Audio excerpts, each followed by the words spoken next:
5-10 பேருக்கு பிரியாணி பண்ண சொன்னா கூட அசால்ட்டா பண்ணிடுவேன். ஆனா அதுக்கு மேல கவுண்ட் போனா கண்டிப்பா சொதப்பேரும் அப்படின்னு நினைக்கிறவங்க நான் சொல்ற மாதிரி பிரியாணி ட்ரை பண்ணி பாருங்க. 50 பேரு கூட சொதப்பாம சூப்பரா பண்ணலாம். டேஸ்டும் வேற லெவல்ல இருக்கும்.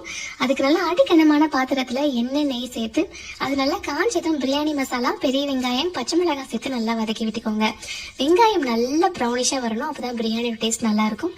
அது கூடவே இஞ்சி பூண்டு விழுது, புதினா, கொத்தமல்லி சேர்த்து நல்லா பச்சை வாடை போற வரைக்கும் வதக்கி விட்டுக்கோங்க. வேக வச்ச 2 கிலோ மட்டன், அது கூடவே தக்காளியும் சேர்த்து நல்லா வதக்கி விட்டுக்கோங்க. தக்காளி ஒரு 50% வதங்கினதுக்கு அப்புறம் உப்பு, தனி மிளகாய் தூள், பிரியாணி மசாலா, அது கூடவே 100 ml தயிரையும் சேர்த்து நல்லா எண்ணெய் பிரிஞ்சு வர வரைக்கும் வதக்கி விட்டுக்கோங்க. இப்போ 2 கிலோ மட்டனுக்கு நான் 2 கிலோ சீரக சம்பா அரிசி எடுத்திருக்கேன். அதுல 2 லிட்டர் தண்ணி ஊற்றி 1/2 மணி நேரம் ஊற வச்சிருக்கேன். ஃபர்ஸ்ட் ஊற வச்ச தண்ணியை மட்டும் சேர்த்து உப்பு செக் பண்ணிக்கோங்க.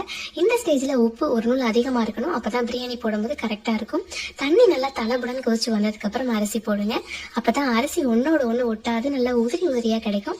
நல்லா ஒரு சேர கலந்து விட்டுட்டு ஒரு 5 நிமிஷம் மூடி போட்டீங்கன்னா அரிசியும் தண்ணியும் சம அளவு வந்துடும். இது எல்லாமே பண்ணும் போது அடுப்பு லோ ஃப்ளேம்ல தான் இருக்கணும். இப்போ நல்லா தோசை கல்ல போட்டு ஒரு 20 நிமிஷம் மூடி போட்டு வச்சீங்கன்னா அருமையான மட்டன் பிரியாணி ரெடி. ஒன்னோட ஒண்ணு ஒட்டாது, அடியும் பிடிக்காது, டேஸ்ட்டும் அவ்வளோ சூப்பரா இருக்கும். கண்டிப்பா நீங்களும் ட்ரை பண்ணி பாருங்க.